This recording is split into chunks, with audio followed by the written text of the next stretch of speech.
Hello, Christina Rizzo. Thanks for tuning into this broadcast. Hope you all are doing well. Happy Thursday evening to each and every one of you. Sorry I couldn't find a better picture of this pastor, but despite of the controversy and when you're, I don't know if I can actually quote somebody, but usually when you tell someone the truth about themselves, they usually don't. They can either respond two ways: be very offensive or say, okay, there's some things that I need to change. It could be anything, just as a collective of a group or a personal attitude or habits. I don't know about appearance because people dress how they want to. And despite of how you dress or how you look, you're going to get unfair judgments from people nonetheless. But they're saying this pastor calling him a false teacher because he's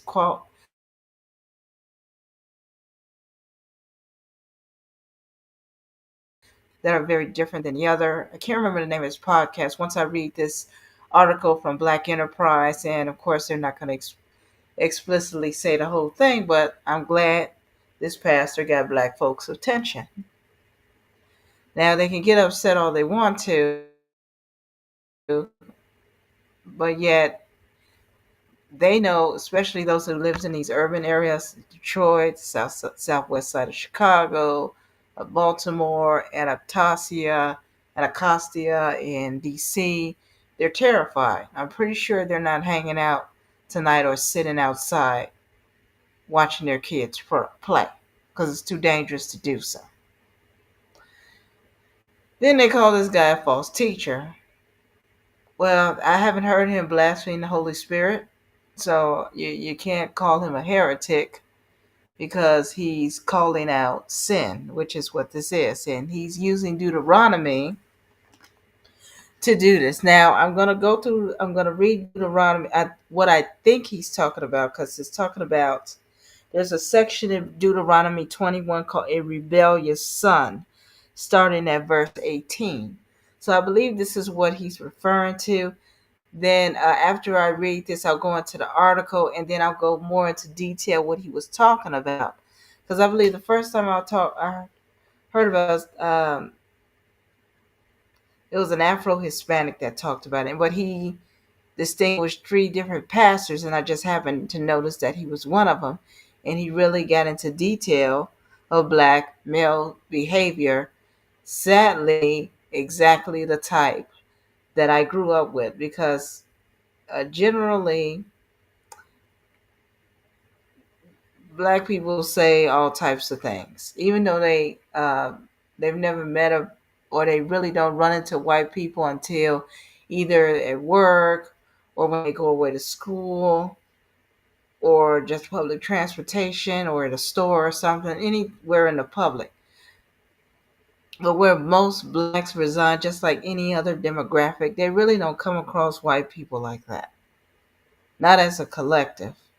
And yet they accuse them of all types of things, and they commit the same, as a result, they commit the same sins.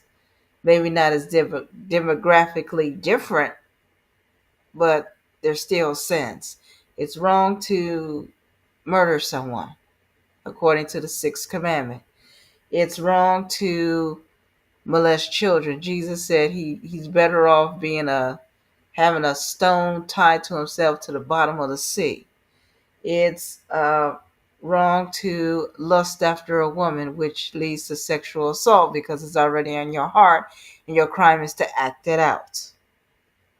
It's wrong to poison yourself with toxic substance. So it's pretty much he's calling out sin. Now you're upset, or people in general. I guess this applies to, calling this man a racist. They said the same thing about Charlie Kirk. Now this gentleman may be a little bit more facetious and boisterous about what he's saying, but pretty much Charlie Kirk gave the same reality. Stop committing crimes, don't go to jail, finish school, be productive, marry the woman that you're in love with instead of impregnating her and just running off. And yes, they do that. They did that when I was growing up, and I was smart enough to say no to them. Okay, so starting at verse 18, this is Deuteronomy 21. If a man has a stubborn and rebellious son who will not obey the voice of his father or the voice of his mother, and though they discipline him, will not listen to them, then his father and mother shall take hold of him and bring him out to the elders of the city at the gate of the place where he lives. And they shall say to the elders of the city, this our son is stubborn and rebellious. He will not obey our voice. He is a glutton and a drunkard. Then all the men of the city shall stone him to death with stones. So you shall purge the evil from your midst, and all Israel shall hear and fear. And then they gave an example of capital punishment about a man being lynched. So, a man hung from a tree. So, in Middle Eastern countries, you rarely hear about crime. You steal, you take something that doesn't belong to you, they lop your hand off. If you're caught in some type of sexual crime, you end up getting beheaded. You see, this is, and yet a lot of people mock Christianity and God's mercy. God's mercy should come first. For the fact being a rebellious nation and be blessed with something like oxygen, sunshine, and rain, because we need all three, and much more to survive, and yet you want to rebel and do whatever you want. Now, let me go into this article and I'll go deeper to what he said. And I'll share some scary experiences from both men and women growing up in the south side of Chicago. Now, when I lived in New York, I didn't experience it that much because the people were mostly foreigners. I think there was only one native New Yorker of Puerto Rican ancestry and he lived in Jersey. He worked in Lower Manhattan, and he was my bartender. Uh, bartender slash server. I sat at the bar, put it that way, whenever I was eating something. But what was I saying? But the blacks that I came across were mostly Jamaican, and they were productive citizens that went back and forth to work. And I was roommates with two of them. One was from Guyana, and the other guy was from Jamaica. So, I mean, it's not like the collection of it. I think they're just talking about black males in this country that has more privilege and rights than any other black male globally. So, this is from Black Enterprise. This is the best that I can, as far as an article. Far right Utah pastor calls for biblical style execution of rebellious young black men.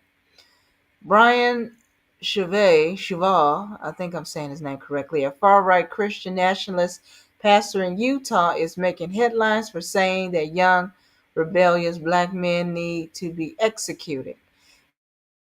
In a recent episode of his podcast, The King's Hall, I think it's over an hour long, Sauve and Eric Kahn, another right-wing Christian nationalist pastor. Now, how do they know they're right-wing Christian? How do they know they're right-wing? How do they know their politics? All they did was gave their. Okay, let me continue. At Refuge Church in Utah discussed the killing of um, Irina Zaruska, a Ukrainian refugee who was murdered earlier this year on a Charlotte Metro trained by a black man later reported to be mentally ill. Well, that's understandable for them to respond to that because this man shouldn't have been out. Two pastors blamed the crime on black culture. I'll go deeper than that. It was Black Lives Matter that let him out. And called the state for execute rebellious young black men, citing the Old Testament. I think it's something like 5% of black males are murderers. And it could be more than that. But he gave an example like 100, and then every five of them may be a murderer. If you take, the law like Deuteronomy 20, which is just a law that God enacted through Moses. The law was that if you had a rebellious son, which is what I've just read, you have a child who's coming up into their manhood and they're rebellious, they don't listen. He lists some characteristics. Even though they're disciplined, they will not turn. He says the father is to bring him out into the town square. That is a rebellious son. And then they stone him to death. They kill him. Now, they were his colleague, Khan, said, like, well, they both agreed that within 3 generations, the crime would definitely diminish, at least by 98%. And then they mentioned additional crime due to this toxic culture. Uh, so if you did that, and like I mentioned, how much violent crime would you have in the fourth? Much, much less. And you can compare other groups if you want to. It doesn't face reality. Just like the average black woman is a single mother. I don't have children outside of marriage. Does that change the numbers? No. In this case, uh-oh. In this case, the double whammy of black female judges, those are the ones that have been letting them out, even though the men in this community do not like them. Now, there's going to be a light bulb going off because they're either, hate their mothers, or they just, as a whole, hate being a black man. So when they look at a black woman, like myself, he really has a disdain. And some of them look so demonic. It's very disturbing. And I have to watch them just in case they attack, especially like if I'm in a store, I'm relatively safe. But if I'm on the streets, sadly, I may have to step away or cross the street, which is something they don't like people to do, but they perpetuate these things. I remember one time in particular, I was still living in Illinois and I was in Cicero.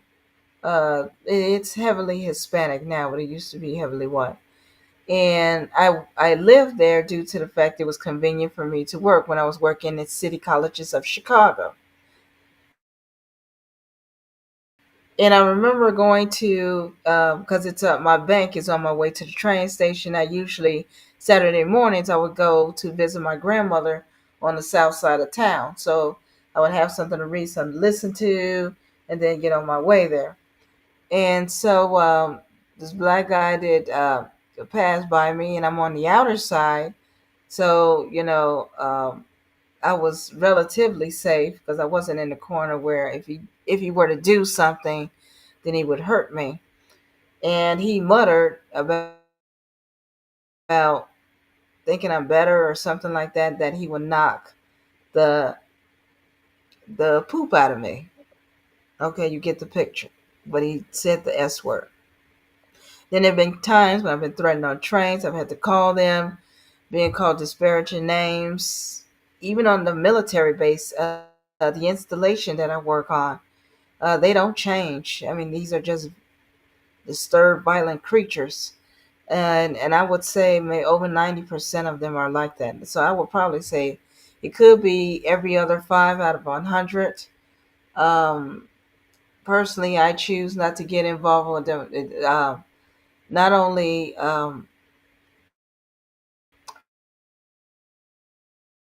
friendship. This may be shocking coming from a black woman, but I think they hate me the most. So this is generally speaking. So this is accurate for me to say this for my own safety. But a lot of black women won't admit this because they're coddling men that will hurt them. But I'm not gonna do this. I'm putting this on air for you all to know. I really don't deal with them like that because growing up with them, members and family, the number of men in my um, in my vulnerability being violated myself. I didn't experience. Now I know we're all sinners, but as a collective, is if I were to compare all men across the board, and I'm mostly around one more than the other. Even with the one non-black man that I'm around mostly, I don't get hostility like this or threats or violence. If they don't like me, they just leave me alone. Okay. Suave and Khan are closely aligned with racist Christian nationalist pastor Joe Webbin, having appeared multiple times at his conferences and on his podcast. Now, Joe Webbin,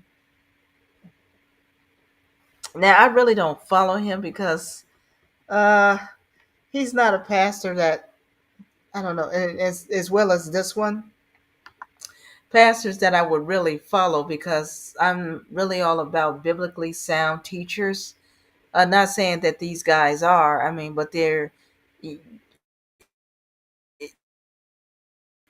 know how you just look and you say, well, I don't think, I really care for this teacher. I mean, you get a sense of what you like, and I don't think that these are people that I will actually follow. I just know that I'm just going by what has brought attention. And I'm glad this man has brought both black men and women's attention. Because it's like it's not getting through their head because they want to be toddlers and say, what about this group? What about that group? Let's include everybody in our mess. No, no. Um, yes, sin does exist. But this is what this is what before I close, this is what he actually said. I'm talking about Brian, Utah pastor. He said blacks in general, I think he was still responding to what happened to the Ukrainian refugee. And my heart still breaks for her, especially when she looks up at him as if she's trying to understand what she did wrong. And in a few of my podcasts a few weeks ago, I just sobbed through. But saying in general they're violent, um, bestial tendency. Now I don't know about bestiality. I only know. I'm not saying I wouldn't put it past them. Molestation more than anyone else. Now, growing up, they would say only white men did this and were violent. But turns out they probably do, if not equally more than that. Um, Something else he added. Uh, they look like Satan. Um,